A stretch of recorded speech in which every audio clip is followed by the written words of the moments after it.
गरुड़ पुराण के अनुसार मृत्यु केवल शरीर का अंत है, आत्मा का नहीं। जब किसी मनुष्य की मृत्यु होती है और उसका शरीर चिता पर रखा जाता है, तब आत्मा तुरंत शरीर को नहीं छोड़ती। चिता जलने के बाद लगभग 1 घड़ी अर्थात 1 घंटे तक आत्मा श्मशान में ही ठहरी रहती है। यह समय आत्मा के लिए अत्यंत पीड़ादायक और भ्रम से भरा होता है। गरुड़ पुराण कहता है, उस समय आत्मा अपने जले हुए शरीर को देखती है।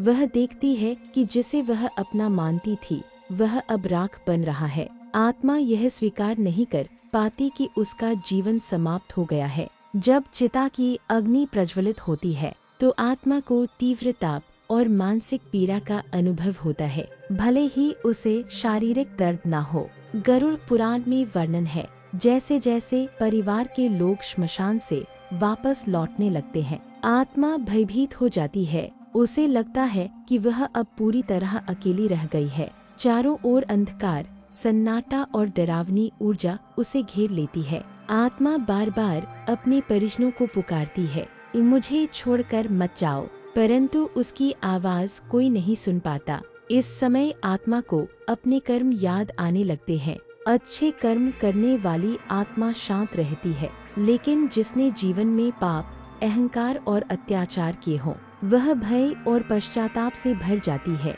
गरुड़ पुराण कहता है, श्मशान वही स्थान है जहां आत्मा को पहली बार यह सत्य समझ आता है कि धन, संबंध और शरीर सब यहीं रह जाते हैं। लगभग 1 घंटे बाद यमदूत प्रकट होते हैं। वे आत्मा को बताते हैं कि अब उसकी आगे की यात्रा प्रारंभ होने वाली है। यदि मृत्यु के समय मन अशांत हो तो आत्मा प्रेत अवस्था में भटक सकती है। यदि मन शांत और धर्मयुक्त हो तो आत्मा को मार्गदर्शन सहज रूप से मिलता है। यही कारण है कि हिंदू धर्म में श्मशान से लौटते समय पीछे मुड़कर नहीं देखा जाता, क्योंकि आत्मा उस समय अत्यंत संवेदनशील होती है।